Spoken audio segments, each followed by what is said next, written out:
Hey everybody, I got a little something I want to show you, and I don't really have a name for it, but it's I, I, I was joking around and called it the one-handed Charlie A three-way false cut, but I'm sure it has a better name somewhere.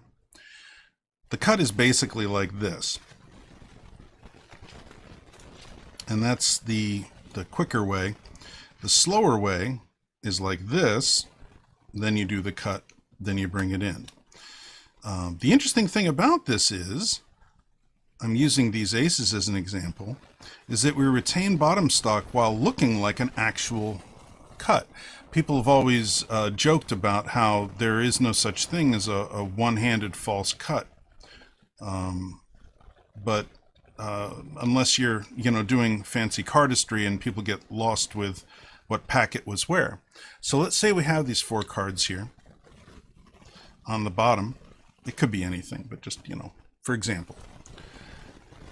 If we remember that they're down here, as a matter of fact, I'm going to turn them face up so they're like this. So it's easier. Doing a normal Charlie A, or Charlie A after the professor, if I was to do the cut, the first cut, and bring this bottom packet up and over, my stock would be in the middle of the pack when I got done, like so. But if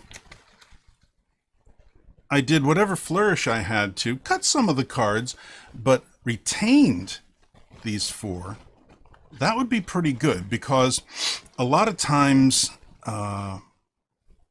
you'll get a card to the bottom and then you got to bring it up to the top through an overhand or whatever. So at the bottom also you can do a bit of work with it. And so anyway, a Charlie A is out because we'll lose the location, the position of our bottom stock. So here's what I do.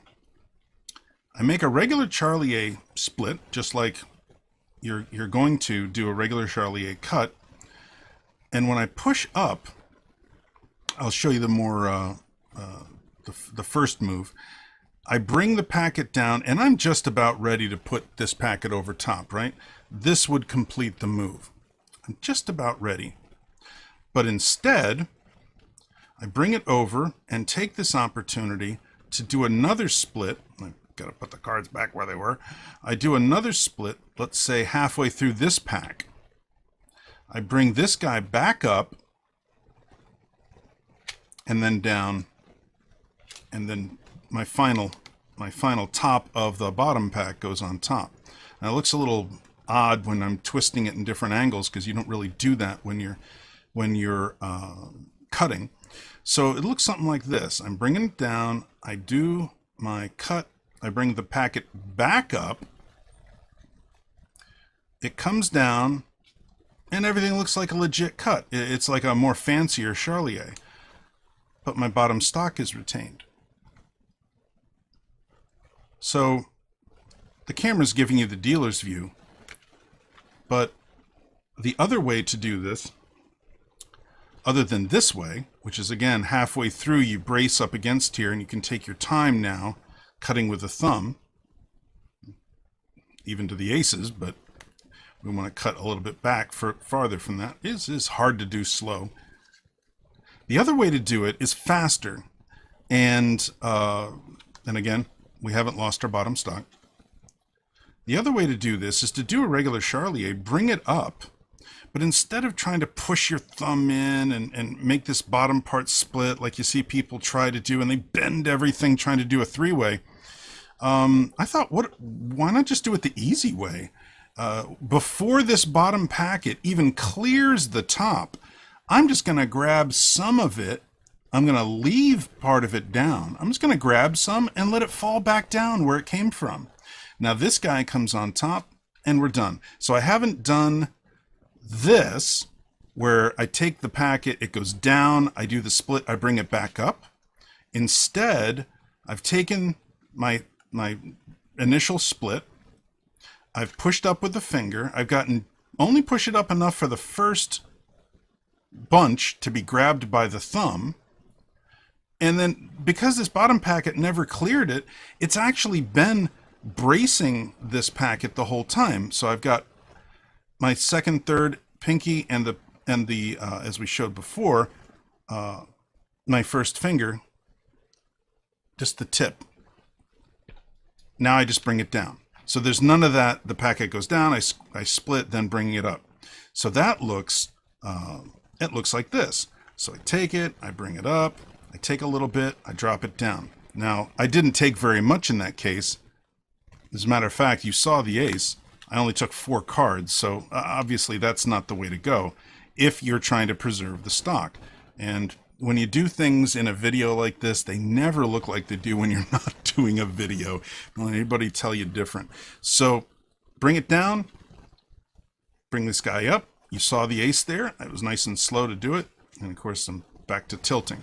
So again, the simple, direct, fast, whatever we want to call it, way, make my cut, come on up, grab a little bit, try to grab more than just the 4 aces. There we go. And down. That's a little bit more realistic. Now I'm not taking a whole lot, leaving a bunch more to do an easier split.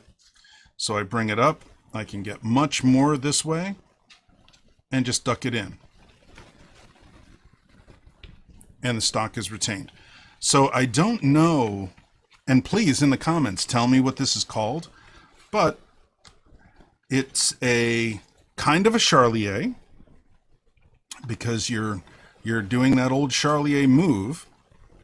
It's a 3-way cut because we're breaking the pack into 3.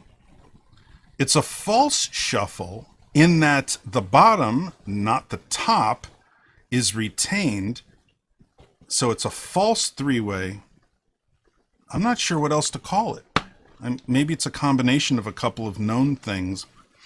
But I stumbled on it because, I drive around and I'm, always just one hand is always doing this. I'm at work. I'm always, one hand is constantly shuffling and doing things. I said, boy, that's awful hard to do the 3-way that everybody shows where you try to, where you basically, you take a bunch up at the top packet when you split, and then they've got it so they say you take the bottom packet, press it up against halfway up, and then push your thumb on the top half, forcing the bottom half down. And you can see like they're pressing the cards and bending them. I said, God, that's an awfully strange way to do that. I know a better way.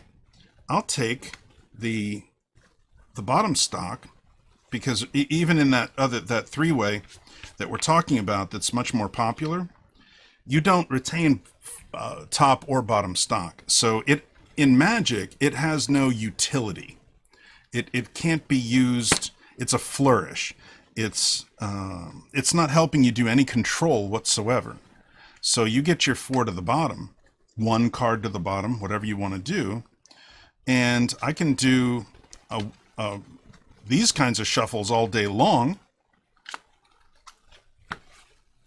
and it's not going to change anything. All right, if you can give me an idea of what all that should be called, or if it has a name already or anything, please do. See you next card.